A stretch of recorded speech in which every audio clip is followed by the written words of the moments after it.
Орталық Азия ұғымының саяси географиялық мәні. Жалпы Орталық Азияның тар және кең мағынада қолданылады. Оның себептері әр ғасырларда көптеген европалық және кеңестік тарихшы географ ғалымдардың Орталық Азияға әртүрлі мағынасын беруі. Ең алғаш Орталық Азияға неміс, кейін орыс кеңес ғылымындағы мағынасы Моңғолияны, солтүстік және батыс Қытай Тибетті Орталық Азияға жатқызды. Кейін саяси географиялық мағынасы бойынша Орталық Азияға Қазақстан, Өзбекстан, Түркменстан, Қырғызстан, Тәжікстан елдерін, яғни 5 мемлекетті қосып Орталық Азияға кіргізеді.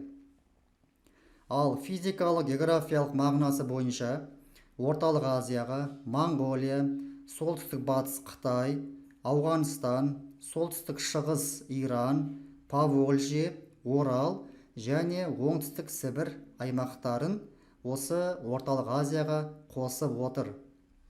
Енді біз осы теориялық білімімізді карта бойынша ұштастырып көрейік. Біз мана айтқан болатынбыз, саяси географиялық мағынасы бойынша Орталық Азияға Қазақстан, Өзбекстан, Түркменстан, Қырғызстан, Тәжікстан 5 мемлекет құрамына қосылады деп айттық.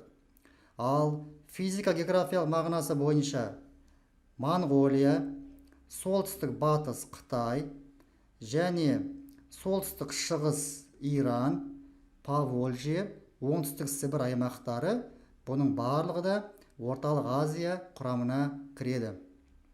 Енді Орта Азия, Түркістан және дала өлкесі терминдерін қарастырып көрейік. Жалпы Қазақстан Ресей империясы құрамында және КСР құрамында болғандығы баршамызға мәлім. Орта Азия сол кезде бөлек қарастырылды, Қазақстан Орта Азияға енгізілген жоқ.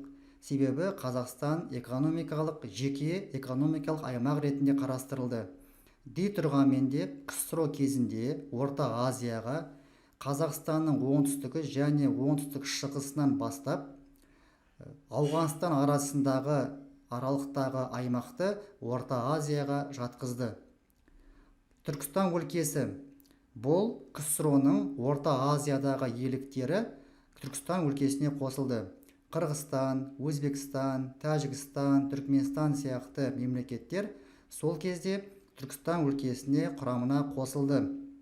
Және 1867 жылғы ереже бойынша Түркістан генерал губернаторлығының құрамына Сырдария мен Жетісу облыстары кірген болса, 1886 жылғы реформа бойынша Түркістанның құрамына Сырдария, Ферғана, Самарқанд облыстары енгізілді. Дала өлкесі 1881 жылы құрылды. Дала өлкесінің құрамына Орынбор генерал губернаторлығы және Батыс Сібір генерал губернаторлығы қосылған болатын. Сонда Орал, Торғай, Ақмола, Семей облыстары Дала өлкесінің құрамына қосылды. Сонда патшалық Ресей кезінде және КСР кезінде Орта Азия, Түркістан өлкесі, Дала өлкесі деген термин сөздер қолданылды.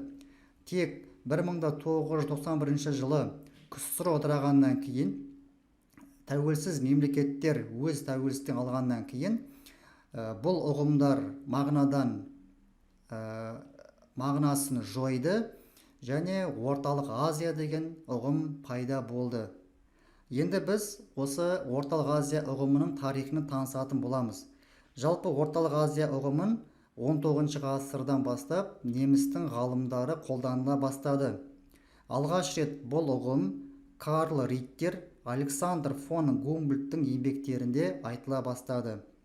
Сонда бұл неміс географтардың берген бағасы бойынша Орталық Азияны, мысалы Карл Риттер, Евразияның ішкі биік аудандары деп атап, ондағы түбектер мен ойпаттарды бөлек қарастырды. Ал Александр фон Гумбольдт болса, Орталық Азияны Алтайдан оңтүстікке және Памирден шығысқа қарайғы яғни Қазақстанның шығысындағы орталық Азия аймағын орталық Азия деп атады. Ал фон Рихтгофеннің мәліметі бойынша орталық Азияны ішкі ағынды өзендер алабы мен анықтауды енгізді. Жалпы айтқанда орталық Азия бұл мұхитқа шыға алмайтын өзен көлдері бар Евразияның орталығында орналасқан аймақты осы орталық Азия деп айту қабылданған. Орталық Азия ұғымының кең мағыналда қолдану себептері, мына біз басында айтқан болатынбыз, оның екі мағынасы бар, тар мағынасы және кең мағынасы деп айтқан болатынбыз. Кең мағынасында айтылу себептерінің бірінші себебі мемлекеттер арасындағы қазіргі шекаралар кейін белгіленді. Біз білеміз, 19 ғасырда қазіргі Орта Азия елдері бұл Ресей империясының құрамында болды, кейін КСР-ның құрамында болған болатын.